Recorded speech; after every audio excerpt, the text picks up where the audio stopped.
வணக்கம் மக்களே. நாம இன்னைக்கு காதலர் தினத்தை முன்னிட்டு திருக்குறளோட இன்பத்து பாலையும் அதுல எனக்கு பிடிச்ச ஒரு திருக்குறளை பத்தியும் பார்க்கலாம். நாம நம்ம பள்ளி கல்லூரிகள்ல படிக்கும்போது பெரும்பாலும் அறத்துப்பால் பொருட்பால் இருக்கக்கூடிய குறள்களை பத்தி தான் படிச்சிருப்போம். ஒரு மனிதனுக்கு அறம் பொருள் எவ்வளவு முக்கியமோ அதே மாதிரி இன்பமும் முக்கியம் இல்லையா?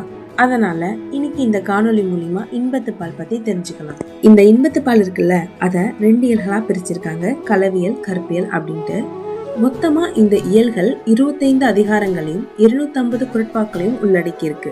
இந்த அதிகாரங்கள் மூலமா என்ன சொல்ல வராங்கன்னா, ஆணுக்கும் பெண்ணுக்கும் இடையிலான அன்பின் தூய்மை, காதலின் மேன்மை, ஊடல் மற்றும் இன்பத்தை அழகா விவரிக்கும் விதமா அமைஞ்சிருக்கு.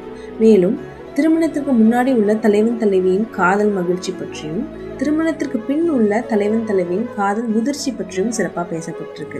இந்த இன்பத்துப்பால் அப்படிங்கிறது தூய அன்பின் அடிப்படையிலான இல்வாழ்க்கையோட மகிழ்ச்சியை உணர்த்தும் ஒரு சிறந்த காவிய பகுதியா புகழப்படுது. இப்போ இந்த இன்பத்துப்பால்ல வர எனக்கு பிடிச்ச அந்த குறளை பத்தி பார்க்கலாம். இன்பம் கடல்மற்ற காமம் அக்தெடுங்கால் துன்பம் அதனிற் பெரிது. இந்த குறளோட விளக்கம் என்னன்னா, காதலால் ஏற்படக்கூடிய இன்பம் ஒரு கடல் போன்றது. அதுவே அந்த காதலால் ஏற்படக்கூடிய துன்பம்ங்கிறது அந்த கடலை விட மிகவும் பெரியது அப்படின்னு சொல்லி நம்ம வள்ளுவர் சொல்றாரு. நிஜமா அப்படிதான் இருக்குமா? அப்படி நீங்க ஃபீல் பண்ணியிருந்தா கமெண்ட்ல சொல்லுங்க.